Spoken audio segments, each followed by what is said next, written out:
Boo! Did I scare you? Probably not.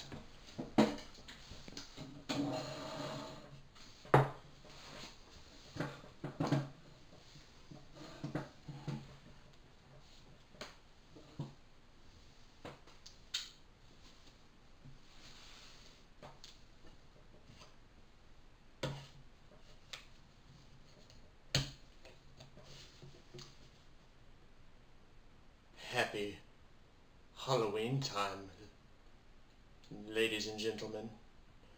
Hello, nerds and nerdettes. Welcome back to the corner. The Nerd Corner. It's not really a corner. As you can see, I'm on the opposite side of the table this time. For obvious reasons. Excuse me momentarily. I'm a bit dehydrated.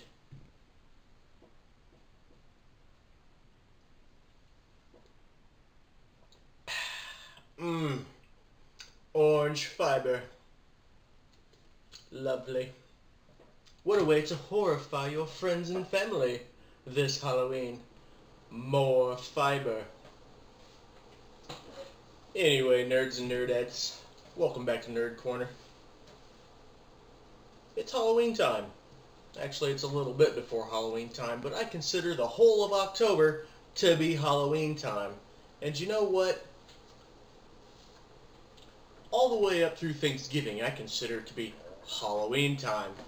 Because it's literally just the best holiday. That's the word I'm looking for. The best holiday ever. Now, I know some people don't,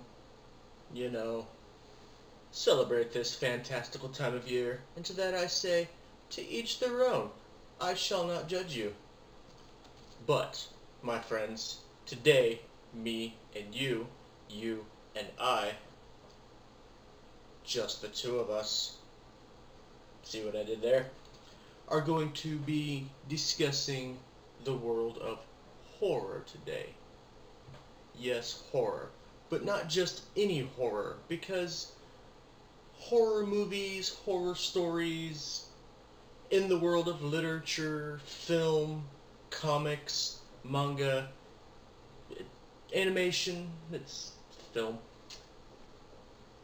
It's a dime a dozen, and while yes, there are a bountiful harvest of horror films and things and stories, for your enjoyment, everybody has their own little special subgenre, their little nugget or little corner of the horror world that they enjoy the most. Today, we're going to be talking about probably my favorite. I know what you guys are doing.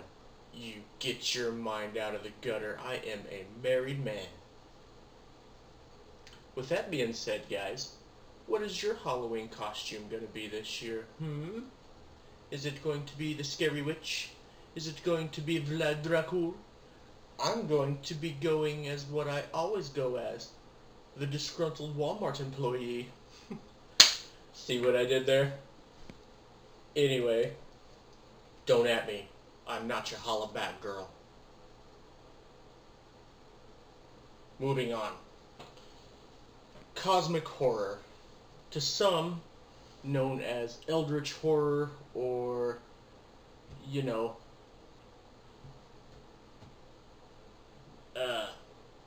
poop.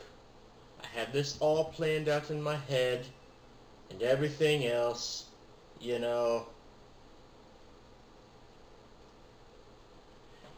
Lovecraftian horror, for crying out loud, guys. Now you can at me because I failed you today. I've read all of his stuff.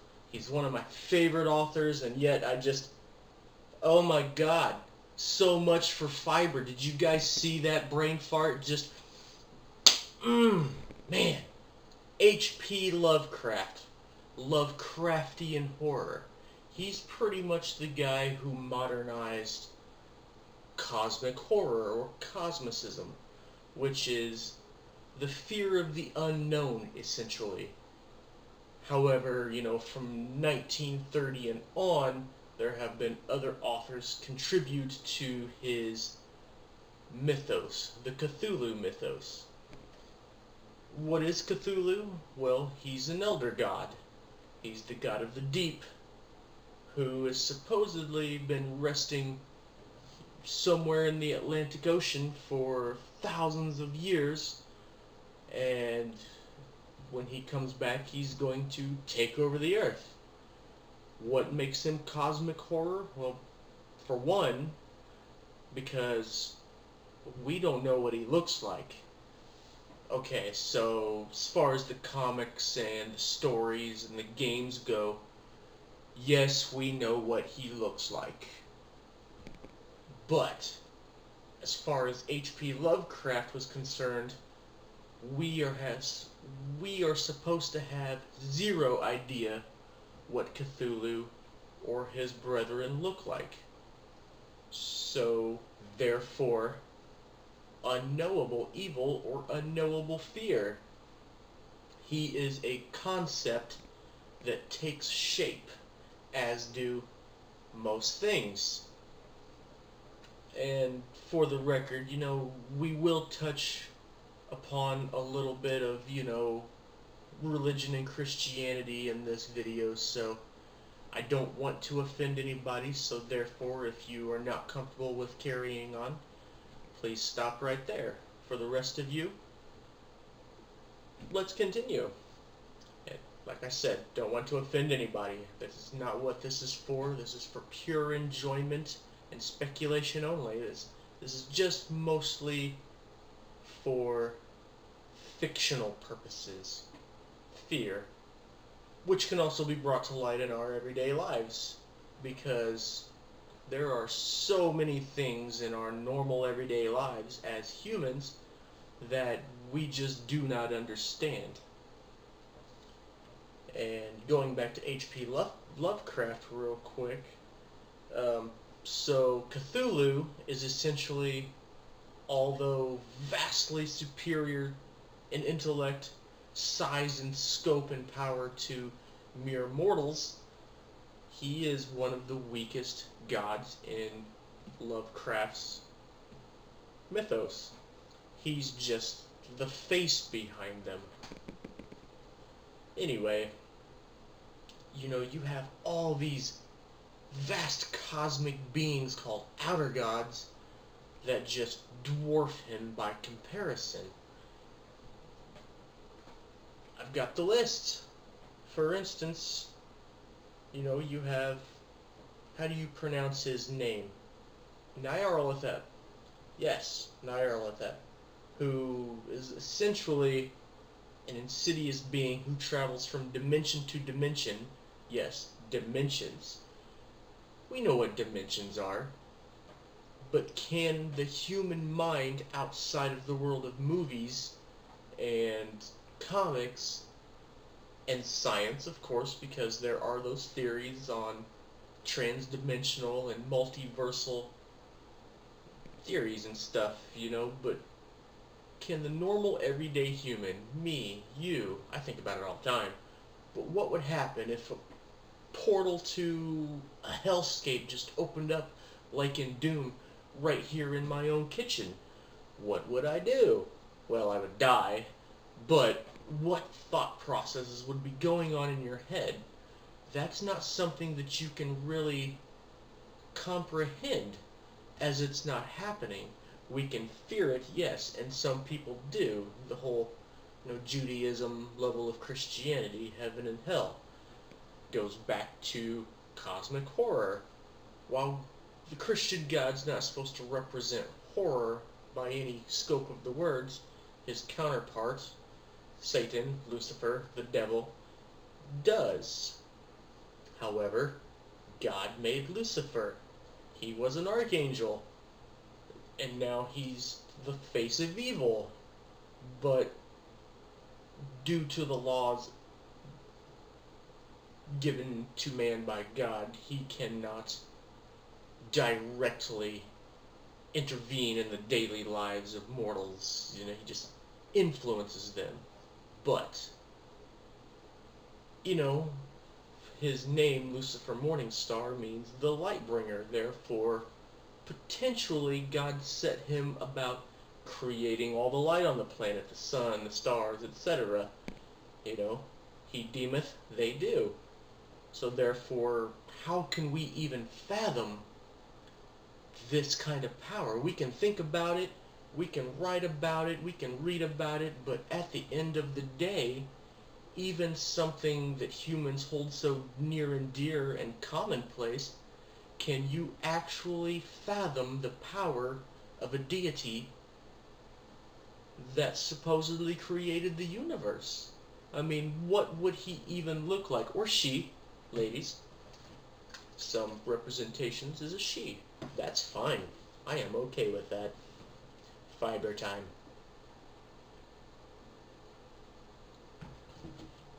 But I digress. That's essentially what H.P. Lovecraft had in mind. And in his world, the most powerful of the outer gods, even more so than Nyarlathotep, was... Come on, phone.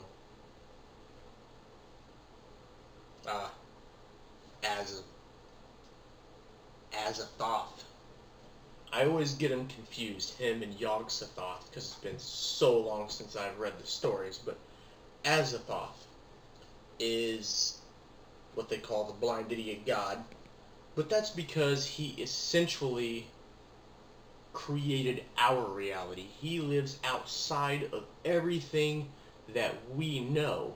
Space, time, the Earth, the solar system, everything.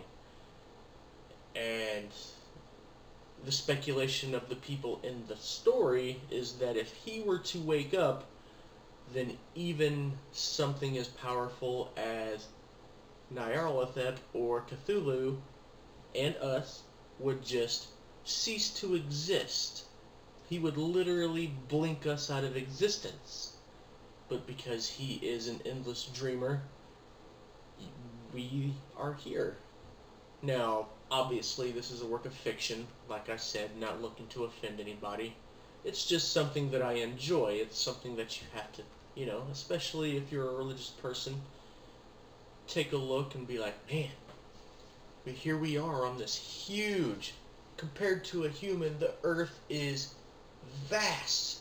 We haven't even dove deep enough into our oceans to discover all the species in the water, much less on land. We are finding new species of creatures every day. The world is a big place. And even bigger yet are the other planets that dwarf us, like Jupiter and Saturn and Neptune.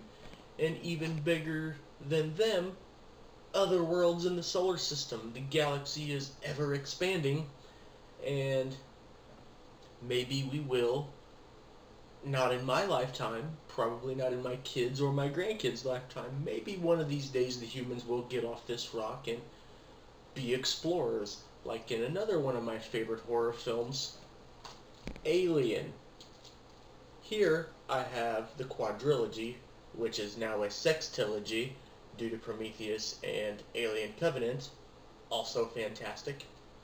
We're gonna ex-nay, you know, Aliens and Alien 3, which I still like, and Alien Resurrection, which I still like, because they, you know, late 80s, early 90s, they became more of an action horror spin-off due to, you know, the Governator and all those guys, big muscle-bound people and Marines and all these people going to fight aliens, aka the Ouija and Predator.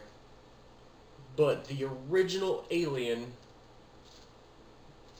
brought to us, you know, by the fantastical mind of one of the greatest directors of all time, is just these people. They're just people who worked for this greedy corporation, and it all kind of goes back to corporate greed, you know,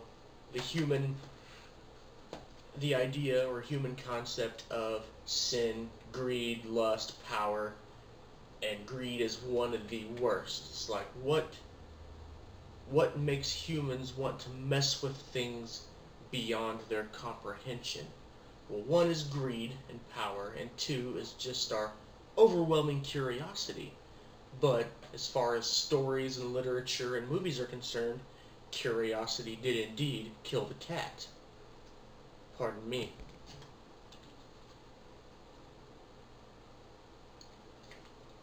Lovely.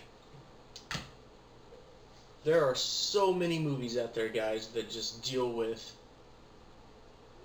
cosmic horror that up until, the last 4 or 5 years that I didn't even consider to be cosmic horror. I like these movies. Some people don't. A lot of people don't. Most of the ones that are considered cosmic horror, they were panned critically. But in my opinion, some of the greatest, and while not physically scared of them, they make you think. It's like that this is horror on the grandest of scales, that if were to happen in real life, what would we really do? One of my favorites is Event Horizon, starring none other than Dr. Grant from Jurassic Park.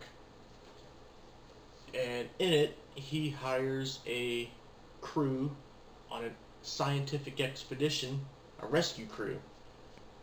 He's practically the only scientist on the ship, but he hires this rescue crew to find his other ship called the Event Horizon, which, is the edge of a black hole, which supposedly, in some theories, the one in the movie, leads to other dimensions.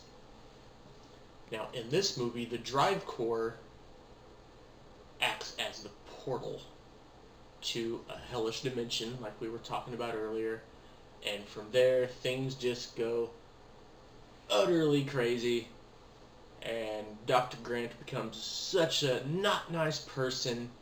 But there's no jump scares, there's none of this, 2000 and up present day, oh, I'm gonna get ya, oh, boo, jump scare thing. It's just a huge, suspenseful, horrifying to look at and to think about concept. As a matter of fact, there was like 30 to 40 minutes of that movie just cut out because they deemed it too brutal. And we're talking about the same director that brought you the first Resident Evil movie. The only good Resident Evil movie. But, yeah, we're talking about just a few years later, a movie that came out where, people are just dying left and right. But because, this one had some religious overtones and everything else, it's like, oh, we gotta cut it out. But I digress. Alien, while a creature feature, is a subgenre in the cosmic horror franchise. Hear me out, because first off, it's in space, and two, the humans on the Nostromo, with the exception of that very, very sneaky Ash, who's not a human, they're not scientists, they're not military personnel or anything like that. They're just workers. They work for the greedy corporation, Weyland-Yutani, and of course they are curious, mostly due to Ash, but all of a sudden they come across this creature which evolves super rapidly into just this cold, calculating, unfeeling, killing machine. Why does it kill? We don't know. What we do know is that it does not express feeling or emotion on a human level, and therefore we don't understand it, just like it doesn't understand us. All that xenomorphs want to do is spread. They are kind of like the Zerg from one of my favorite games, StarCraft. They are a hive mind. But think about that, folks. We consider Martians or little green men, or, that's just been a concept in movies or science fiction or the minds of people for, maybe well over a century now. I know decades.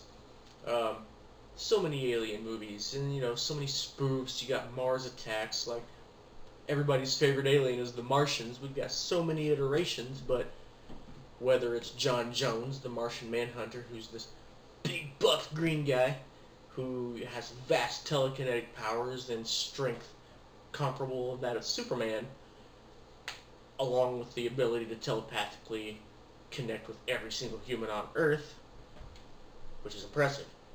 You got the Martians that, conquer Earth, who are just these little green angry men with big brains and space lasers.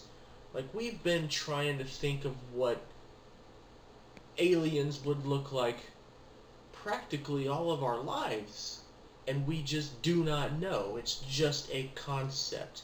If there are other civilizations, whether they are more high-tech, more advanced, or less civilized and advanced than ours, we have no concept of what these people or creatures are going to look like.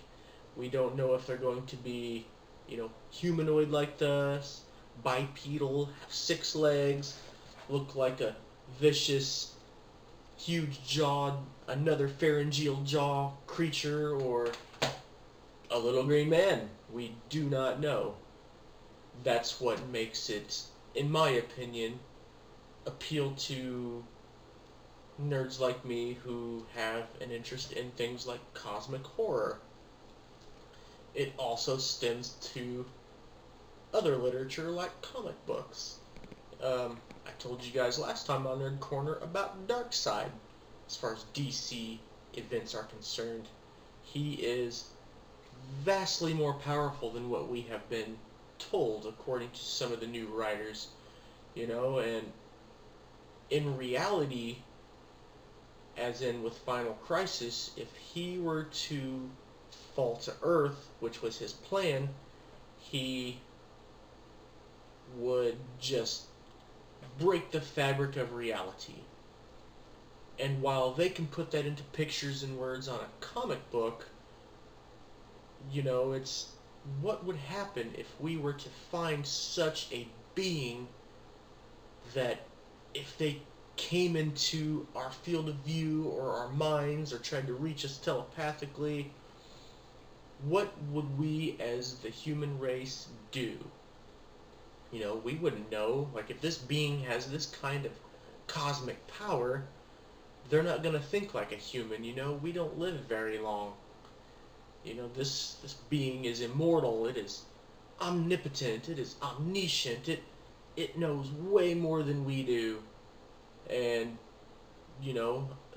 Marvel's favorite nigh or near omnipotent character, equal to subpar, I love him, don't get me wrong, is the Mad Titan Thanos. Of course, not from a world, but from a moon. He, especially as of the last 20 years, has wreaked more havoc across the Marvel Universe than any other deific person in Marvel, almost. However, you take Darkseid and Thanos and these people who just are vastly more powerful than us, and you go read other stories and you find out that there are just vastly more powerful deities or, presence, ones above all, see what I did there, that are more powerful than them. They ultimately fail in their goals, with the exception of DC's new storyline, Deceased, in which Darkseid does get what he wants, albeit not in the way that he intended, with the anti-life equation and mixing it with superhero Cyborg and the Black Racer, which is essentially death in the DC world. And all of a sudden, you've got the apocalypse that not even he can, withstand.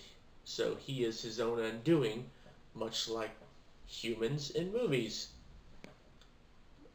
And with that being said, guys, that pretty much sums up cosmic horror. Anyway, what kind of horror inspires you guys? What do you enjoy? Do you enjoy cosmic horror like I do? Or are you guys more of like the stabby, cut type of horror, you know, Michael Myers, Freddy Krueger, Jason? Or do you guys prefer, you know, a good monster flick or a ghost flick? I love all of those. There's just something about a good ghost flick that says Halloween. But with that, guys, we're going to wrap it up. I got to get ready for work. And with that, I hope you guys have enjoyed this video. You know, if you got any questions or comments, let me know what your favorite stories are. Let's talk about this stuff, guys. Please leave a like in the comments, and please subscribe if you enjoyed this content. And I will talk to you guys next time.